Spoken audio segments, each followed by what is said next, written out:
Mama wakwaba wofreme Addo searching mesrel na wa subscribe to my channel. Me a notification bell no so for more news.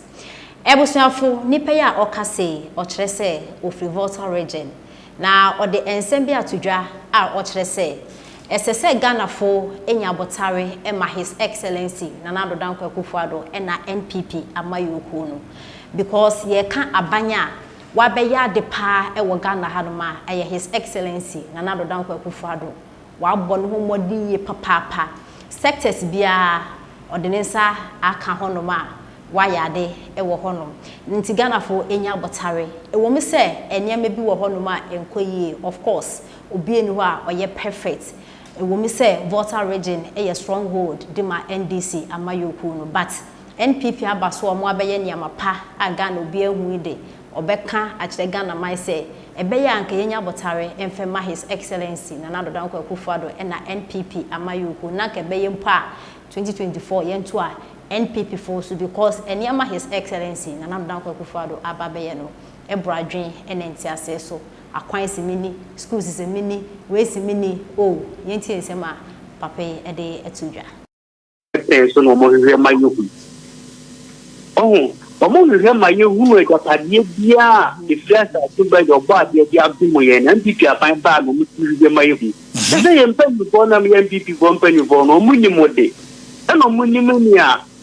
betina bo o man no e go be Ghana fo be pray to be bia enya botema omo na je bia omo ye sa lithium ya pie ni gidi ye pa se nyame na na mo so am mahunu Oma nyami bena momuso amagana nya bi papa di afim ya enyo mo why. All right, yemko Volta region OT region Volta region OT region join us one up medase papa medim tom kata etia obata want to know want me anya so e won sa me Jesus say me pacho me ka me footballer ya o say yeah me footballer ya no ma kasa say yeah ba wi ti o kasa na se pa fa I will look at the catching so no pe e hona me so akos chopa kesi pa I wo entino e hona ye bi mpuha na ye nyina ye hwe so pa ofa doctor wo ni say abana ye bi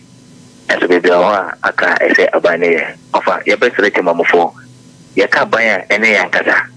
aban bia ni ba bia de bia kan krofo kroso ana kokroi mra ye djuma na obia glass nko eni pa ye se kronita ofa se ene school sa ye de yan ko school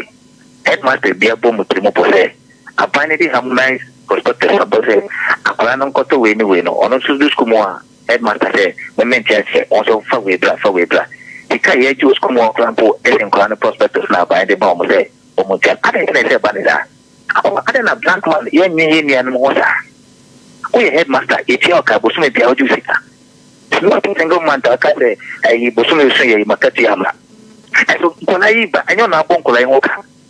e ofa obi se ni mo aka 7 e mo aka 1 kra abanse jin ko ya no o de wuji o mo afina na asembi wo no na woni abana ko kase e bi nkura ni bedin enye ho na wo ko charge akura ni se amoni won timi de ko beli akura no ye ni sa enye yi ofa ne edeni bu so ti ko adane bu edin ade ene se body opa me krom kete ye ayi bayire ne de ofo ofa bayire bu a kuma se fo ne akra fo yi o mu nyina be fa bi free ase o be fa no ofo fo eso fa ko go da bayire ba ko bo e wo kuma se any greater grand e se ne bo of a better victim of phone. Hello, what's up? From Greater Accra, my into Amen. That's it. Mama come ansem so we make an say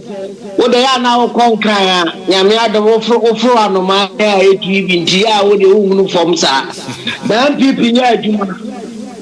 na aya omo nka because omo nti ama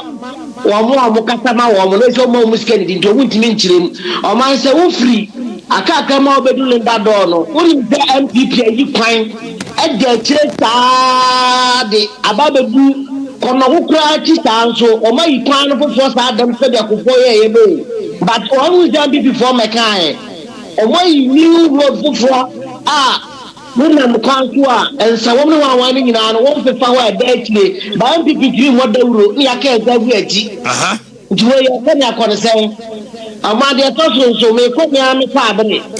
me de ma mo wono mo a enye ya tra Francis ka woten se ya sere no ongi kan wonu onya bibi na kwa abere fo yesu ye bre ya kwa ni na anye na so ma me kwa yi wa doa me bonya me ko bi fere me nyina ya me ya ekwane nyenyenyenyenyenye so ya to aba ti ya sere abafo ze Okay, thank you very much. Greater Accra and the Eastern region gains a modern and innovative leader. Baumia is a modern and innovative leader. Mahama is a cake. Minsin then kwabe no fa kwan no mu tie me so nya vote me. Ya kwan ni de awura ma me fenti ukọ fan say odomase a obetime awura ma bese an de akọ. Me ne ukasai. Se wonim penkwase aya subsec kona simo nyina ye agusu nyina under the sino hydro nyina ka ho bi enei na mencha de na nka new doma ya hima kotokrum so kaya metro roader nyanim ko o ma ye primer ceiling e wo fa baako ama ne ka etimi fa so mfuturo dan den ano abrase se wokọ sisi ane enya the first ever elevator STEM school in Sunyane. Basic reach experimental, it is almost complete. First ever elevator STEM school. It comes with 32 washrooms, 7 mechanized water facility, your laboratory say mienu akase mienu, your staff common room, your classroom block ya bronsan ane me no kasa nchibie no mawie no mabia no de amaye. Unim say NDC begu ye airport to 2015. Yeah. Na na de kwa Akufo Addo ne Baumia na abaye airport phase 1. Project was done. Me no kasai uko get fund. Na sanka owura mako estate na enye easy na ye bridge kase asen guso kwan no akopie estate. Estate experimental school no akwan na ewo ho nyina no yakoko guso na anu ya primary ceiling. But we still need more because it is the World Bank of events the NPP. Me no kasa se sei need o makwan na yade hia me by my wasapo yewura road minister said that is what is happening. No kran say Sani do makwan na a major road and no lead to Nkranza, Wenchi, Techiman, the 5 northern regions and Burkina Faso. So heavy trucks and a basso year. It's just about last week and a contractor need to go primarily on one side. We're hoping say road minister best expedite payment na so for na timi man aye a complete this road because a very very economic friends road. Enti yade nyamia da woroma so when no me amabbo so a utumi say significant dem aye pa sisi a ofa MP nso project wa ya kwa atu ahini krom atu ahini kokodu ba bia obefa onsa benku na wura atu ahini krom a okọ adidase ufu adidase a okọ besiase eni asoja ensu ana da ne MP na kotu nsu amomo ho nyina na nka nkola no firi adidase na ba atu ahini krom be 4 miles nkola nketwa MP na actima kosi KG block ibi modernized one edi nkunya gum edi amankola no atu ahini wa edi ba tru ni ye 34 electoral areas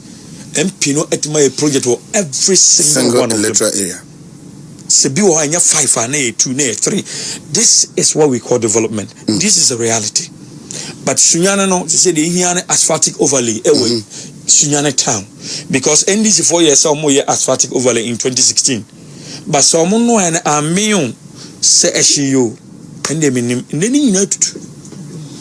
oh hemba aburonti say no no is amion no mu de aguso neni na tutu me kan na Sunyanfo etia. In fact NPP by 2018 crampo no so no Cocoa border Cocoa border chiro nyina na nyina ya teche